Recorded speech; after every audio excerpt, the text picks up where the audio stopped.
Welcome to Be Your Own Mentor. Take control of your professional development with Mandy Hobart and Wendy Doucette, the first in a series of online discussions brought to you by the ACRL Instruction Section's Management and Leadership Committee. I'm Emily Carlin, Chair of the Instruction Section Management and Leadership Committee. I'll be co-moderating this discussion with my committee colleague, Kathy McGarrell. First, a few logistical details. This session is being recorded, and when we have the link, we'll send it out widely. We'll begin with the 30 to 40-minute presentation. Ask your questions using the chat box either along the way or during the formal Q&A portion after the presentation. Any questions you ask during the presentation that aren't answered along the way will be flagged by the moderators to be answered at the end. At the end, a moderator will read your questions aloud to the presenters. I'm very happy to introduce Mandy Hobart and Wendy Doucette. Mandy Hobart is the Graduate Outreach Services Librarian with the Hesburgh Libraries at the University of Notre Dame. Her experience as both staff and faculty in more than 2 decades of professional work and activities has formed her thoughts and directions about mentorships and how to get the most where it's needed. Wendy Doucette is an assistant professor and the Graduate Research and Instruction Librarian at East Tennessee State University. She is the lead instructor and developer of the Shared Library Graduate Level Academic Workshop Series and an embedded librarian for the Graduate School's Thesis and Dissertation Boot Camp.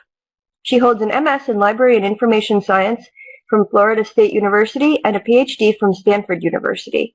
Her research interests center on 360-degree literacy, visual literacy, problem-based learning, and serving first-generation and international graduate students.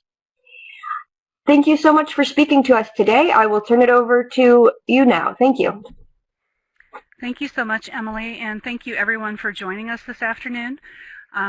Again, I'm Mandy Hobart, and I do work with our graduate student population here at the University of Notre Dame. And when I was thinking about mentorship, and when I see those mentorship program opportunities come up, I really do think long and hard about where I started and where I've come in my career. I really didn't have a plan when I started working in libraries more than a quarter of a century ago. I first started working as a student, then as a paraprofessional, and just over 10 years ago I completed my M&LC at Indiana University. I've had great job experiences and some that I would consider less than pleasant, if I'm honest, but in each position I've been in charge of my own development and direction, and whichever way that meant I was going next. I've worked in public services, administration, systems, desktop support, and technical services. Right now I'm back in my home territory, public services. And along the way, I've held supervisory and managerial positions as well. In a conversation about our work here today, a colleague asked me what qualifies me to speak about how to be your own mentor. My only answer to him was experience. Now, I can't say that I've been everywhere, man, but like that old Johnny Cash song goes, but I think I kind of have in some ways. I've participated in numerous formal and informal mentor-mentee relationships throughout my career, and I've found that some have worked much more successfully than others. However, I find that what leads to most success is my natural tendency to ask questions, and I persist until I find an answer or the answer to that question. And that's integral to what we do as librarians and information specialists, right?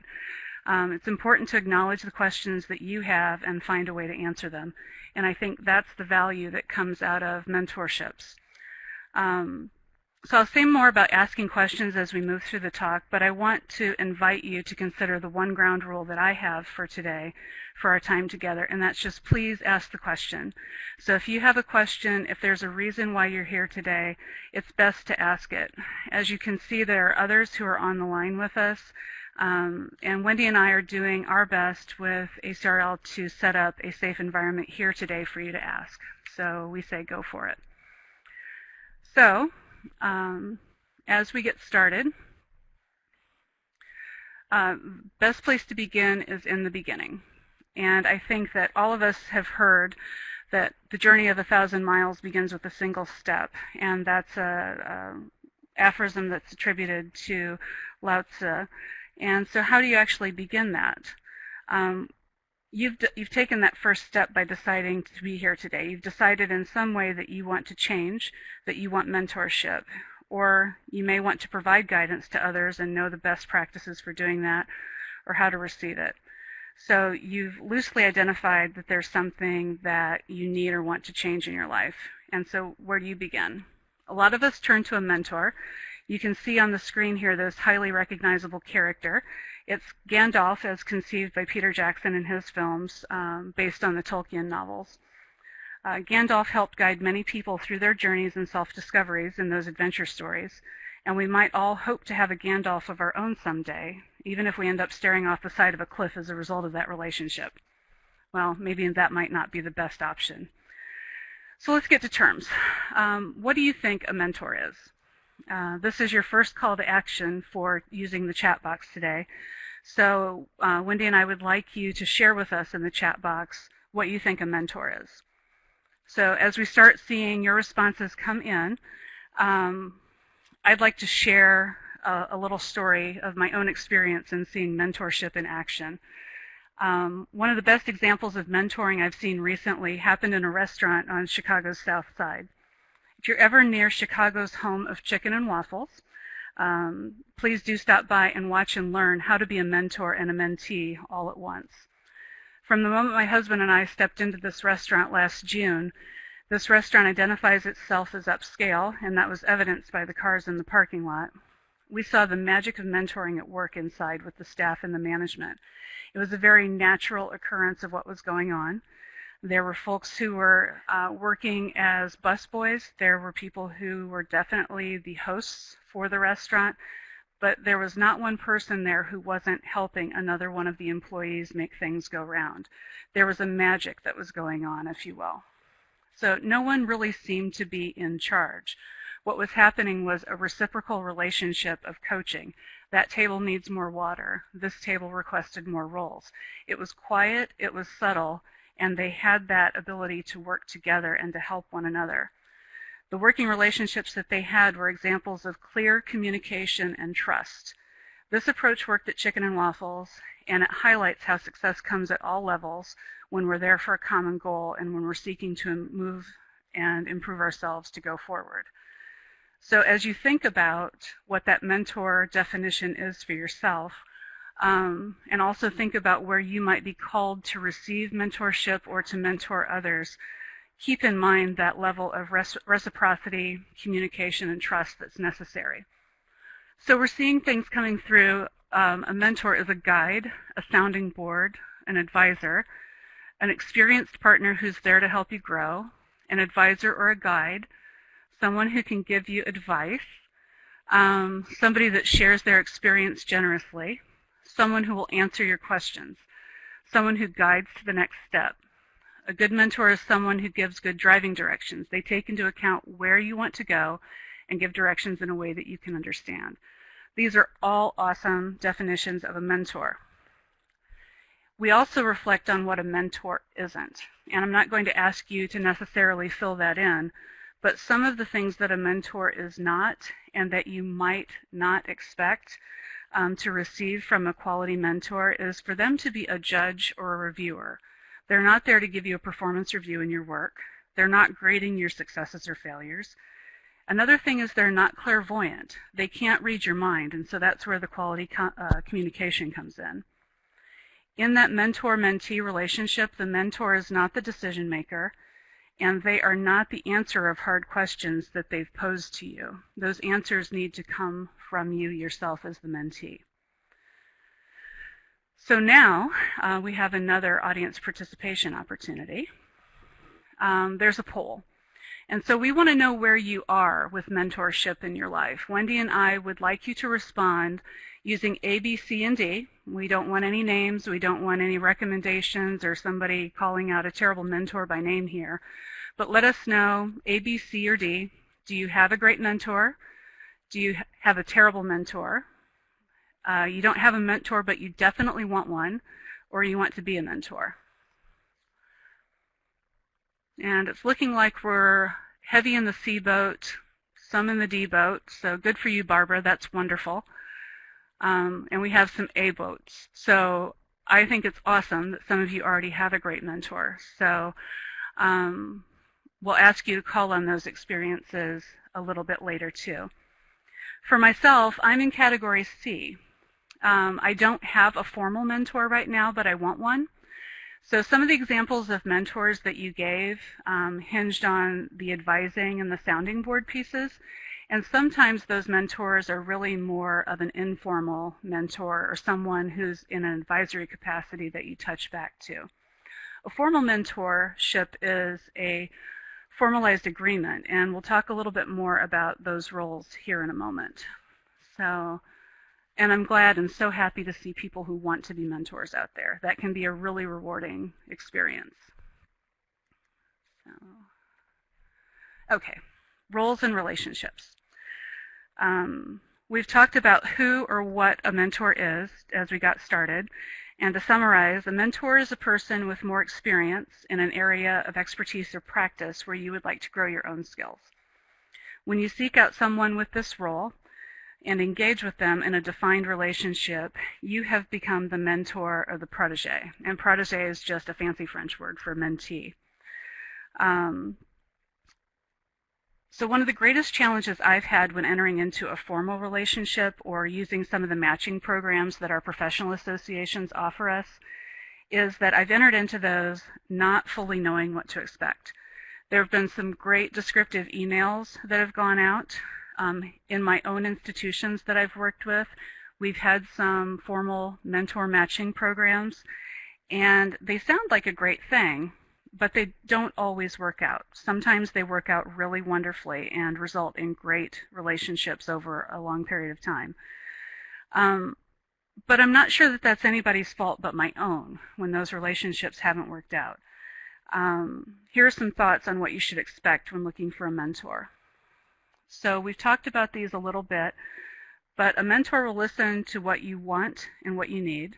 They will suggest possible paths for your consideration. They will advocate for your ideas, and they will advocate for some that are different than your own to help you see possibilities and to challenge you. They will honor any agreement that you have for how often you'll meet and what you'll talk about. They'll trust your relationship. They'll keep confident the conversations that you have unless you ask otherwise. They will communicate clearly their thoughts about your conversations, your progress, and the mentor-mentee relationship that you're building together. That sounds like an awful lot of work and a lot to ask from someone who's going to be your mentor, and it is. It's important to understand that you're asking a mentor what you're asking a mentor to give by way of their personal resources. Always remember that and respect it, but be forewarned, you get to do some heavy lifting as a mentee too. So as the mentee, you will need to define the needs that you have when you ask for a mentor to guide you. You will listen to the needs your proposed mentor has before they agree to partner with you, and that's where that reciprocity comes in. You listen to what they need out of the relationship as well. You propose an agreement for consideration by the mentor upon which you'll build that relationship.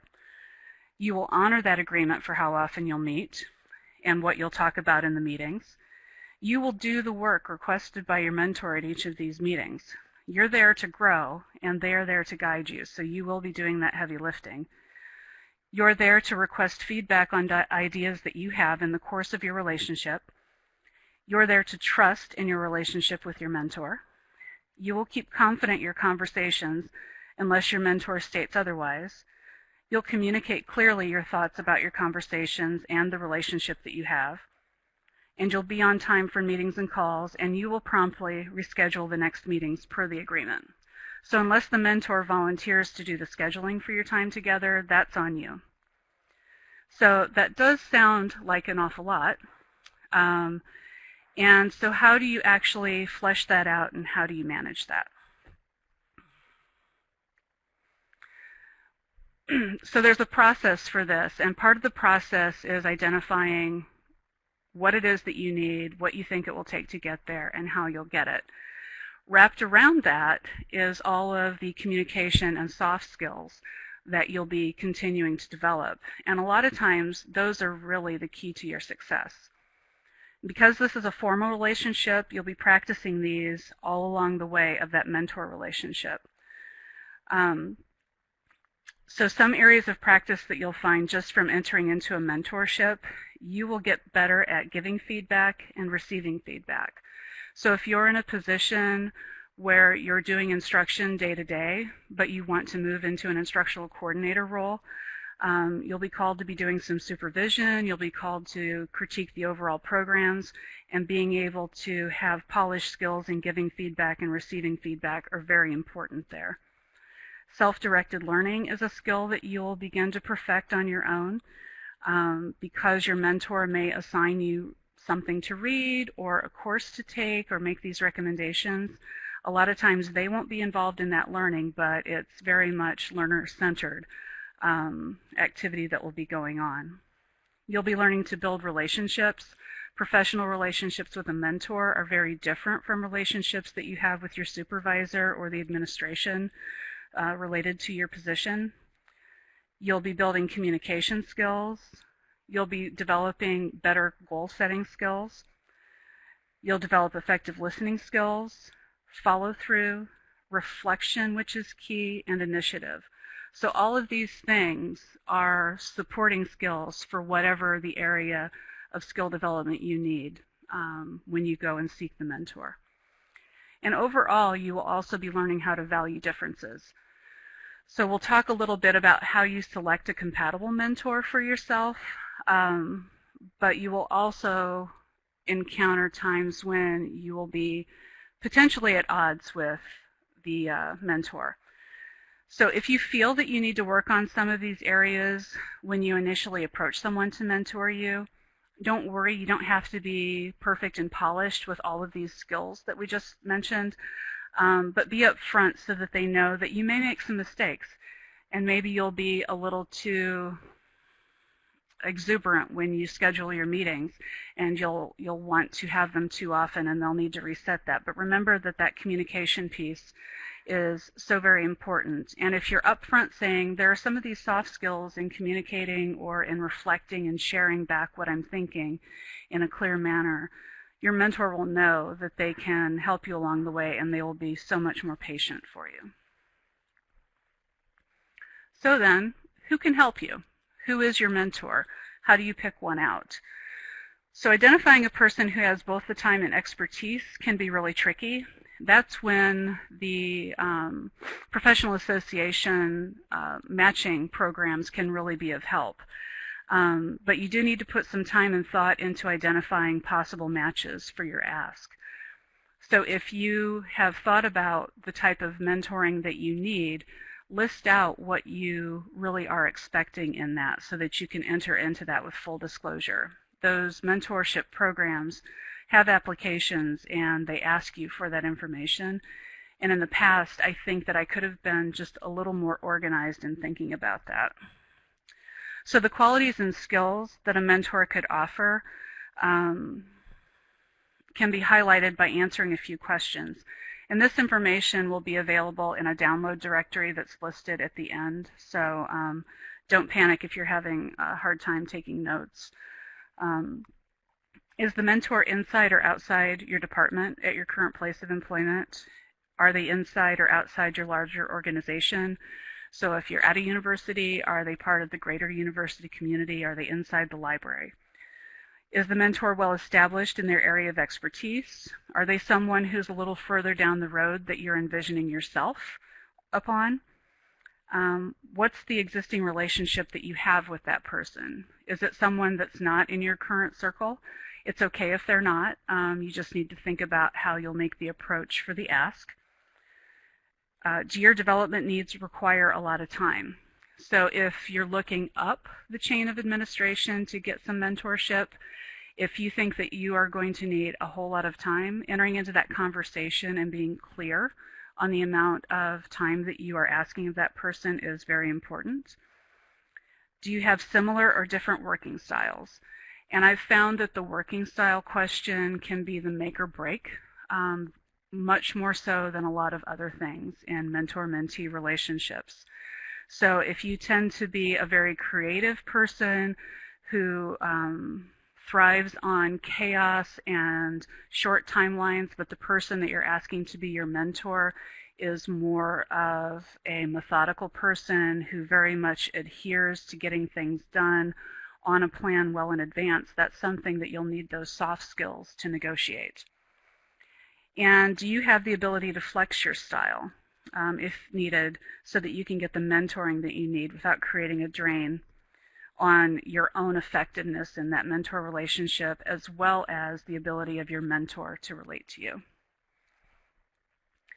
So based on those types of questions, what we're really looking for are these qualities. We're looking for availability, suitability, experience, personality, and that all boils down to the right fit. It's kind of like speed dating in some ways, or looking online for that perfect match, right? So based on those questions, let's talk a little bit about the most fuzzy term that's on this slide, and that's suitability, right? Availability and experience, those are pretty clear types of things that we can identify about someone.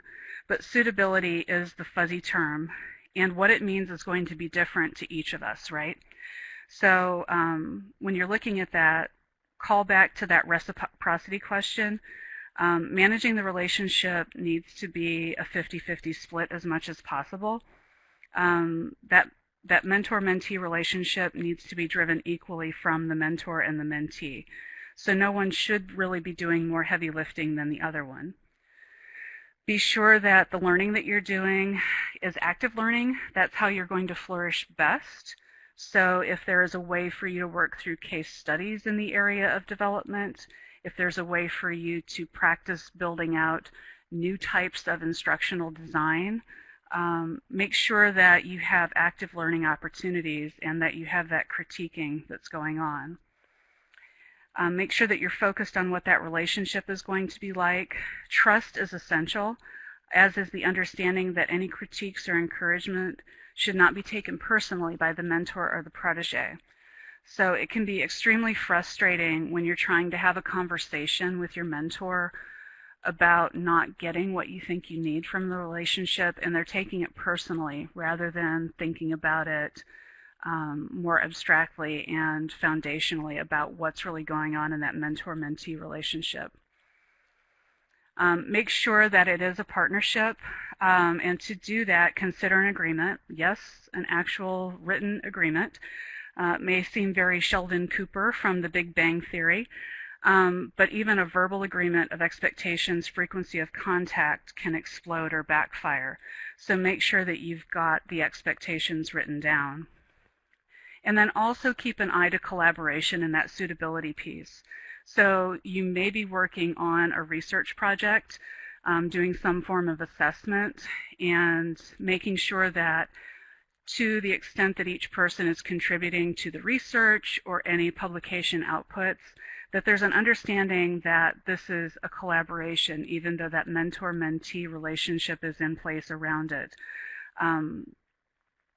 That is an opportunity not only for you as the mentee, but also as the mentor. So be open to discussing what this is like and what it would look like. Even if you don't expect to have a publication or a talk or a presentation coming out of this, make sure that you have talked about it even abstractly, what that might look like going forward. So getting down to nuts and bolts and choosing a mentor, some other considerations are considering the current power dynamic. So if the person is a supervisor or a superior in another way in relation to you in your current work, think about how that might impact your ability to be fully open and trust the person. So if you would ask your supervisor to be a mentor to you, think about how that might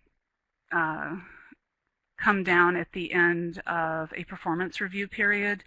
If you've been very vulnerable about places that you need to grow, it's not that you're hiding that from your supervisor, but there might be some unspoken expectations that would arise. I hope that that's not the case.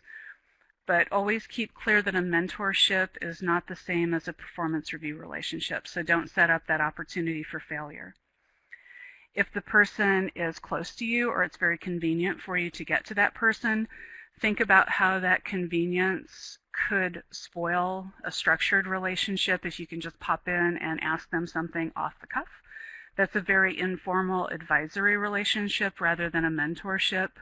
And so either you could become a nuisance by popping in too often, or the individual could be sitting close enough to you to engage in overhearing conversations that you have with people that you're serving, and then they may broaden their reach with the agreed upon mentor relationship and offer advice or coaching that you really haven't asked for from that person. If the person doesn't have a compatible working style, that can be difficult. We've talked about that already. Make sure that you have shared values, especially if that's important to you. You want to be able to feel comfortable remaining professional in that relationship, but do make sure that anything that you need in a relationship that's important to you, that requires trust, if it's an ethical construct that is completely valuable to you, make sure that you don't set up for failure by choosing someone who doesn't have either a shared value or enough respect for your values that they can keep professional about it.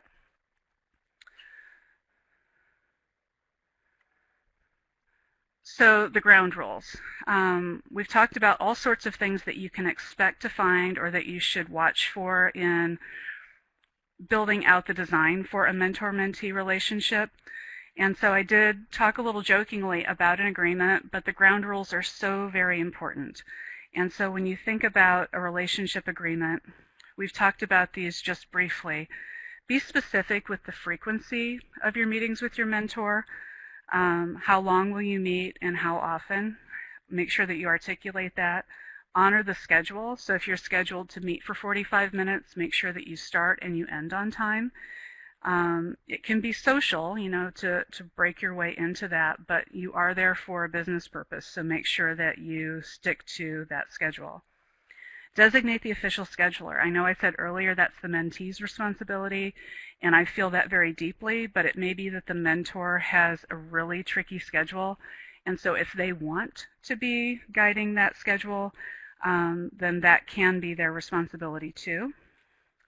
Set the next meeting before ending the current one. So the last action item should be setting up that next meeting. A lot of my failed mentor-mentee relationships have been, great, we'll schedule another time to talk, and that was the last we heard from one another. We were at different institutions in different circumstances, and we've lost touch over time. And so you don't want that to happen with your mentor. Determine whether interruptions will be allowed. Are phones allowed at the meeting? Can they be on? There may be conditional times where that has to happen, but you want your full attention to be on your mentor, and you want your mentor's attention to be on you. There are things that happen. You may be a caregiver for a child or for a parent, and so that needs to be talked about as part of the ground rules. Then there are no surprises. Make sure you have an agenda to manage the time well and set boundaries for topics. I have a colleague who had to end a relationship with one of her mentors because they couldn't stay on topic. And it wasn't a fun thing to do, but it was something that needed to be done because they weren't staying on topic for one another. Require active participation from both the mentor and the protege. It should not be a stage on the stage situation by any means. You both need to be actively involved and inquiring in the development that's happening. Agree on open, candid, and direct communication. So it should be okay to say, this part of our relationship isn't working for me. So how can we fix that? That should be okay and shouldn't be taken personally, as we discussed before. Agree on the level of confidentiality. I talked a little bit before that you will keep confident whatever's talked about unless the other person says it's okay. So a case where that can happen is you're working in a mentor relationship and they want to connect you with someone else. To make that introduction, they need to talk a little bit about why they're introducing you to the assistant to the provost. Maybe they have a project that they think that you would be excellent on. So they want to talk about your development, your goals, and to do that in context with your permission to make that handoff. And then finally, require a final closure meeting. So you should set a time period around the mentorship relationship, just like any coaching session, coaching series that you would have. You might say that you want this mentor relationship to last for 6 months. You just should set a final wrap-up meeting so that you can talk about how it went. And if things are progressing and there's still room for growth and development and you mutually agree, then you can extend it for maybe another 3 to 6 months. But make sure that that closure meeting is there so that you can do a post-mortem of sorts, so that you can talk about what worked, what didn't. Both you and your mentor will be so much better poised moving forward into future relationships. So this really does all begin, and this feels like it's reversed, but this really all begins with a personal inventory. Who are you? Where are you? Where are you? Where do you need to develop? Where do you want to develop? Take that inventory. You probably every day have a trigger that says, I really want to learn more about digital scholarship, or I want to learn more about better assessing in my area of expertise. Keep track of those things. Watch for opportunities as they come in your inbox for learning more about those on your own, but then also use those to gauge where you might see somebody who can be a mentor for you, and you can keep the list of skills that you would need to continue growing either independently or under the tutelage of a mentor. How do you do that inventory? This is one way. There are many different ways. I learned of a new one last week, but I'm not well versed enough in it to really address it. It's called WOOT, if you want to look it up, or WHOOP. Oh, now, see, let's just let that go. We'll stick with SWOT. So probably many of you are familiar with SWOT analyses. It's where you consider your strengths, your weaknesses, opportunities that you have, or threats that you have in developing a strategic plan. Consider your professional development your strategic plan. You may not need to know 5 years out where you want to be, but do think strategically about it. Think about the strengths that you have. Think about the transferable skills that you have right now. And if you do have an eye to making a transition in the future, keep track of those skills, because it will be so much more easy for you to put together a request for a mentor. And finally, I can't say it enough, whether formal or on the fly or informal, make sure that you have a plan. You'll be called upon having a development plan at your annual review when it's time for promotion. You may need a development plan in other non-work areas of your life, but I encourage you to have a plan. You can consult the resources that are linked on the last slide of this show for some more planning documents that can give you that concrete plan to move forward. But I'm going to turn this over to Wendy now, and she'll talk about the nuances of managing your life as we seek to develop. Wendy?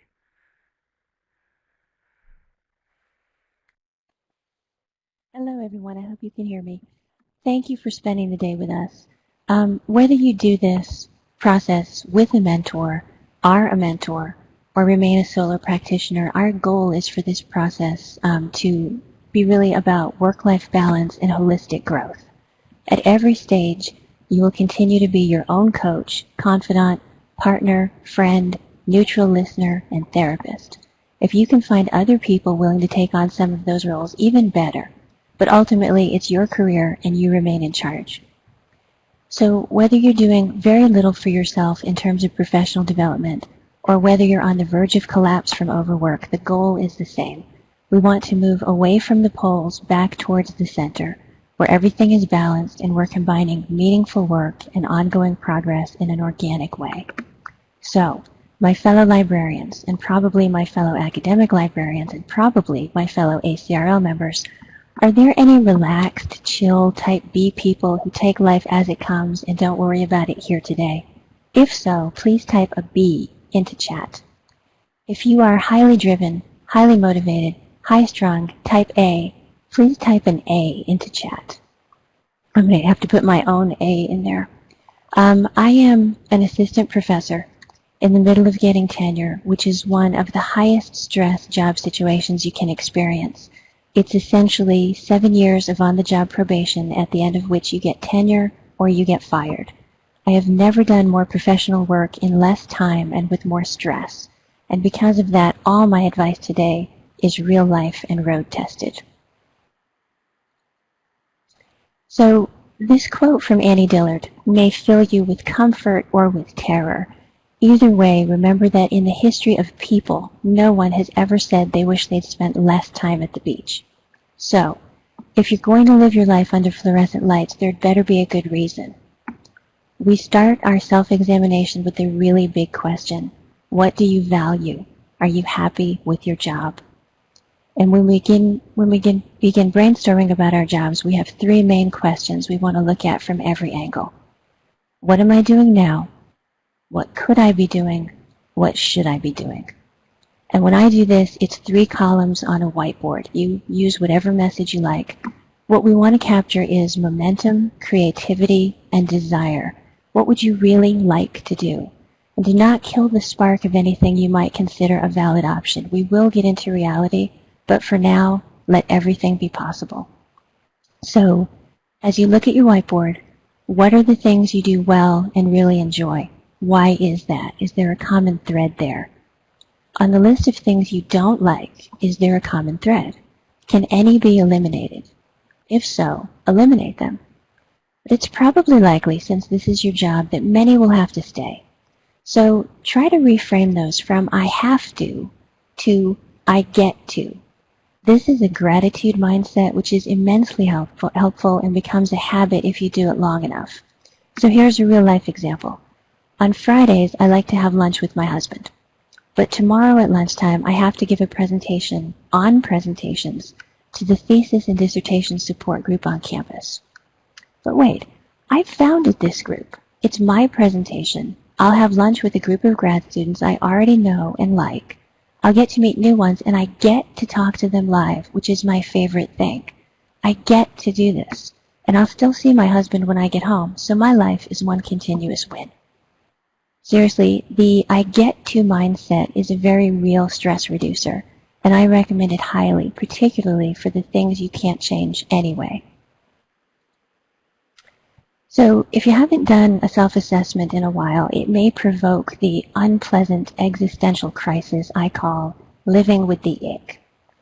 When I first got the position I hold now, I spent 3 days locked in my office with a whiteboard, trying to come up with a marketing pitch for faculty called, What Can an Academic Librarian Do for You? I didn't know where to start. I didn't have job experience. I felt insecure, and it was awful. It was truly miserable. And I realized finally it was the wrong question. The right question is, what can I do for you? What is my particular value add? What skills do I have that other people don't? What specialized service or knowledge do I provide? And at that point, it was very easy to begin coming up with options. Now, if you say to yourself, I've become really complacent and I do nothing, you need to fix this immediately. How can you do that? Get up to speed on what other people are doing through ALA lists, American libraries, CNRL News, all the professional newsletters and outlets. If people are talking about digital scholarship or visual literacy or research data management, and you're not 100% sure what that is, go find out. Research is never wasted. No one says you have to pursue these topics, but you do need a working knowledge of ongoing practices and trends in our profession. And by working knowledge, I mean you understand it well enough to explain it to another person. And these small steps in preliminary investigations may be the perfect beginning that lead organically to things that genuinely interest you and are feasible pursuits once you know more about them. We're really not interested in spending any time on anything that's not organic. So once we get this list, we're going to have to sort it out a little bit. For relevance, how do the items on your list relate to the job you currently have? Do they relate to a different job you want regardless of location? In that case, they're relevant elsewhere. It may be that your institution will never do the thing you want, or it may be that they don't do it yet. Maybe you will be the push that causes them to do it. or the thing you want is suited to a completely different audience, as in, I'm an academic librarian, but I want to work with children. Either way, it's your list, so be honest about it. We are not trying to make all the pieces fit. We're simply sorting them where they actually go. Now, achievable, we're going to have to acknowledge reality, because this involves time, money, skill, and training. Who will pay for this? How long will it take? The most important one for me is, again, organic. Are your goals your own? Do they manifest in a logical, linear way from your own interests and desires? So anything that begins with, I've always been interested in, or I've always wanted to, is valid. We definitely want to write that down. Now, these really are the big 5 questions I always ask myself. Number 1 is the most important. Do I want to learn this? I don't care if it's hot or useful and everybody's talking about it. Do I agree to allocate my time and my mental bandwidth to learning this? And if the answer is no, I stop, because want is the only question that matters. If yes, I'll continue with the list. Why should I learn this has 2 parts. One is the value add. What will it add to my personal skill set that increases my value to other people? The other side of the coin, what is my incentive to learn it? 3, what will I do with this knowledge has 3 options. There's an immediate practical application, or I'm jumping ship, I'm going to use this for a job elsewhere, or it's not work-related. And it is okay to learn things that are not directly or are only peripherally work-related once in a while. Sometimes you need to refresh and renew by pursuing a passion. How? Officially or unofficially? If it's official, it's on my performance plan for the year as something I intend to do. And in that case, my employer will likely pay for it, assuming it's not exorbitant. And this will, of course, have to be work-related. Now, unofficially, we have webinars, conferences, roundtables, learning communities, MOOCs, good old reading, whatever else you want to put in this bundle here. I took a MOOC on copyright last summer through Coursera. I did it on my own schedule. It wasn't expensive, and it filled the knowledge gap very nicely. It was not a big hassle for me to do it, but now I'm much more confident on copyright. When? I am not a fan of incorporating a new thing daily, but many people are. What I am a huge fan of is consistency.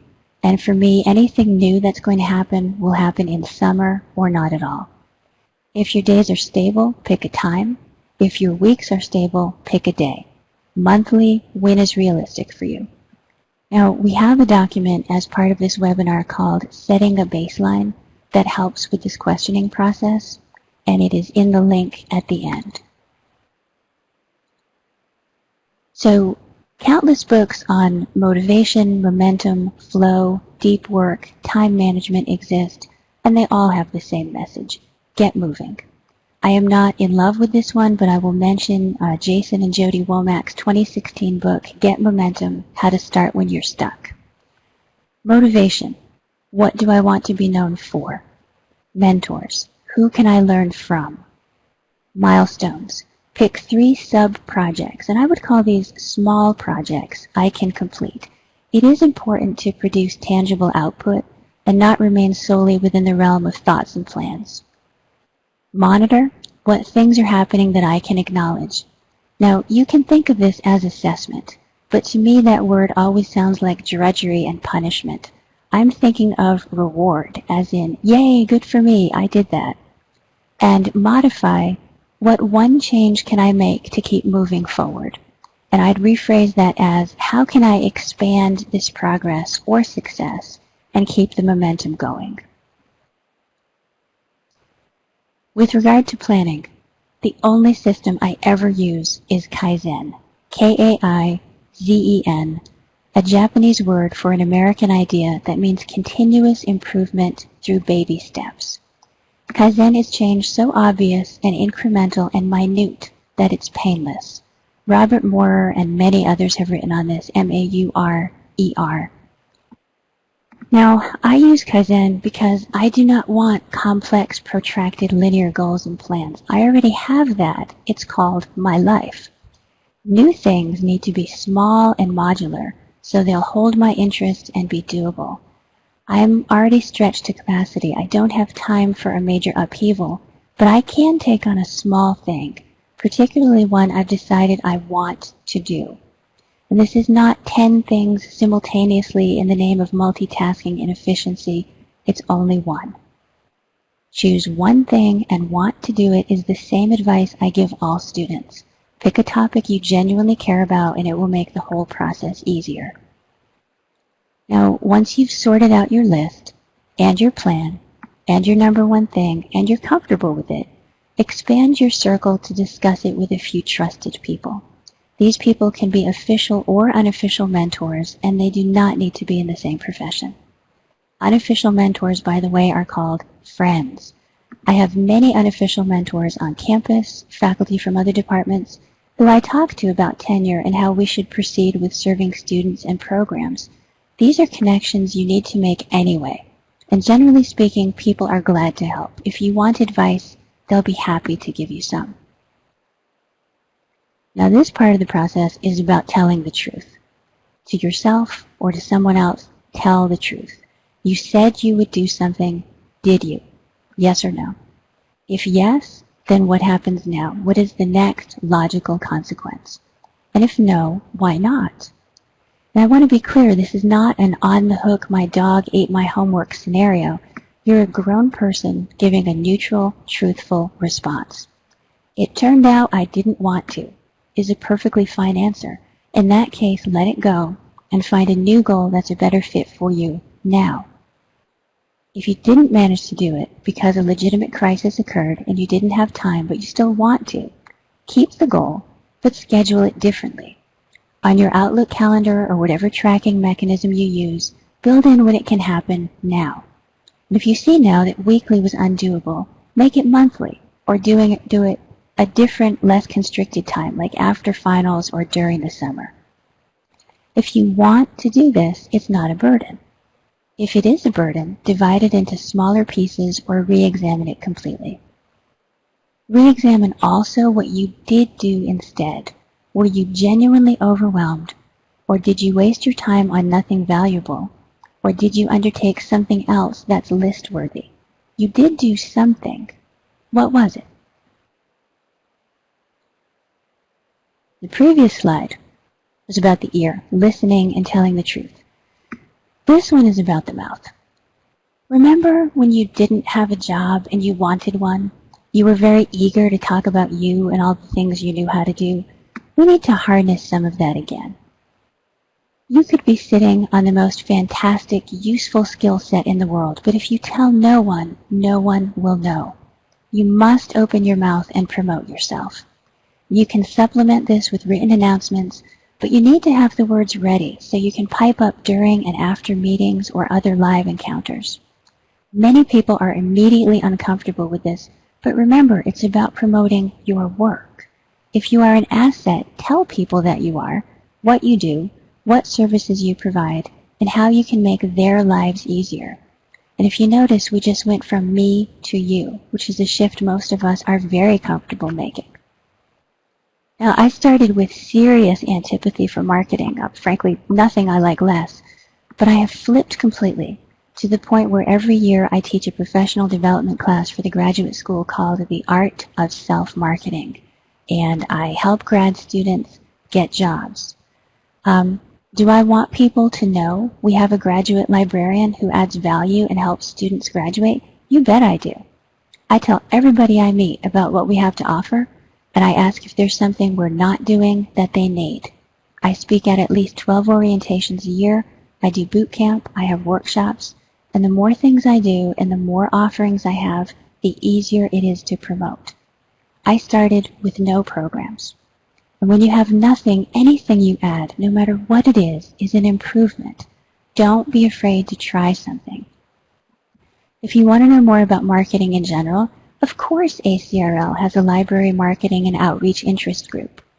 And the December 2017 issue of CNRL News had a superb roundup of marketing sources, groups, and tools. You can find that with the simplest Google search. We all have mentoring resources. It's not as though you look around your surrounding area, see no one who might be a likely mentor, and abandon the whole thing because there's no help. There is help. This is a short list of ALA mentoring programs that I know about. Undoubtedly, there are more. I am a mentor in the ACRL Instructions Section Mentoring Program, and I have to say it's been delightful. My mentee is delightful. The application was easy. The entire experience has been extremely pleasant and rewarding. I am very interested in volunteering for the Research Coach Program, and it seems like a logical next step for me. And I just want to pause for a minute. I want to thank ACRL because 2 years ago I was hosting an ACRL IS roundtable at ALA, and there I met Mandy. And in about 90 seconds I realized she was probably the most capable person I had ever met, and I needed to find her again, which is how we came to be here today. So thanks, ACRL IS. Mandy and I have completed, we've compiled some documents, worksheets, resource lists on this topic, which are available to you. So please peruse them at your leisure, fill them out, change them as you like. I want to thank you all for sincerely listening, and I turn the floor over to you so that we can hear whatever you'd like to say. Thank you so much, Wendy and Mandy, and the members of the ACRL Instruction Section Management and Leadership Committee. Remember that we will be sending out the link with the recording as soon as possible. And now we're going to turn it into questions. If you have any questions, please feel free to type them into the chat box, and we will relay them to the speakers.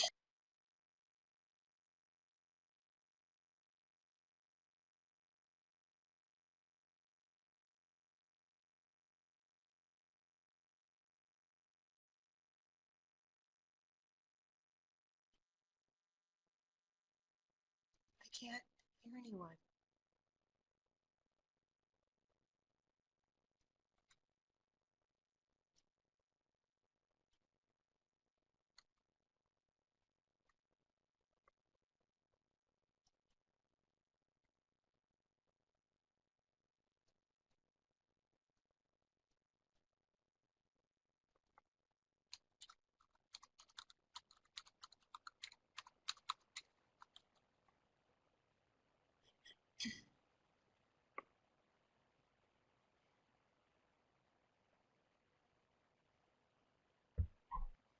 Okay, the first question is, how might you avoid the perception of favoritism when your mentor is also a supervisor?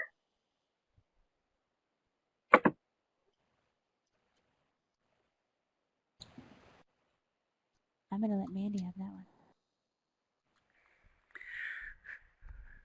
So the question is how to avoid the perception of favoritism when your mentor is your supervisor, is how I heard that. So one of the concerns that I have with the question is whose perception? So is it someone that might be feeling left out? Is it someone who is in your department and the supervisor is your mentor in the department? So you both share the same supervisor, but you're being coached by the supervisor in other areas. If that's the case, it comes from being forthcoming with the colleagues around you. That's one way to deflect that. I have been through a lot of situations where people feel that preferential treatment was given in supervisory subordinate types of relationships. And a lot of times it was because the person with that perception didn't have the full story. And this is one of the reasons that avoiding a supervisory mentor-mentee relationship can help prevent disaster from the get-go if there's not the opportunity to talk with the person that you're hearing this from. I have been in a successful mentor-mentee relationship with a former supervisor. I was moving from one domain of practice into another. So I was on our library IT help desk and was in another department. The supervisor of the library systems office was grooming me, mentoring me to move into his department. And so it didn't, because of my unique skill set, and I was the only one working on that library IT help desk with a person who didn't do the soft side but did the hardware side, there wasn't that kind of problem. But I think that everyone was clear on what the goals were, that I would be getting those skills to move forward. So it's being clear with the mentor, and then being clear with colleagues who may be questioning that. And as far as infighting or backbiting, that I think is what the question is getting at, you can't control what other people's thoughts and feelings are. You can only control what's going on with you and the relationships that you're managing.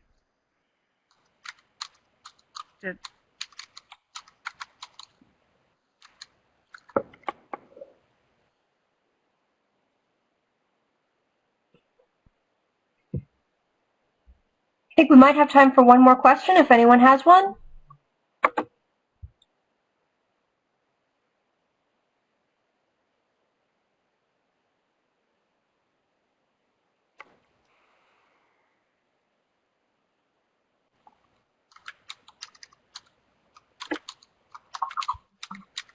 Okay. The next question is, how do I find a mentor for a particular stage of personal life and career? My particular interest is finding a mentor for balancing motherhood and academic librarianship, but I don't know of any groups or organizations for that.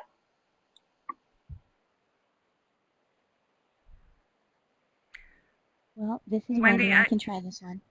Okay, Yep. go ahead.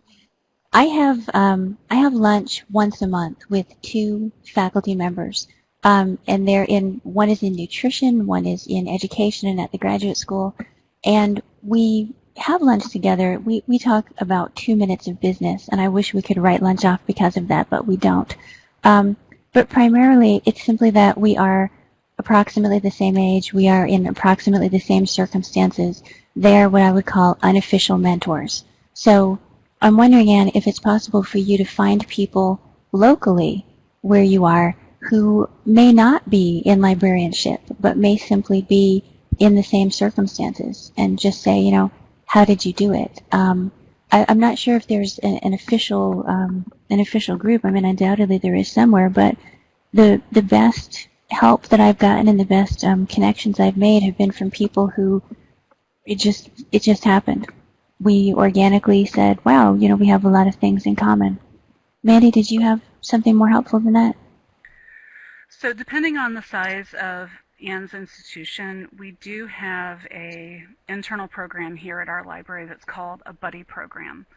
And it's meant for people who are onboarding, but if you're already established and then have children, then I would look for networks, and when you go to training sessions or information sessions when the dean is talking, use that small talk time for talking about it. I think that there is and remains a stigma for faculty librarians and academic faculty in talking about having families, but there is a progressive movement for fathers and mothers with children at home who can come together. But I agree, like Wendy said, if you're not finding that, or if your institution isn't large enough to find that kind of diversity, then look for some other either professional or social organizations where you can find that. And I thank Brett for sharing out the ACRL link for the discussion group.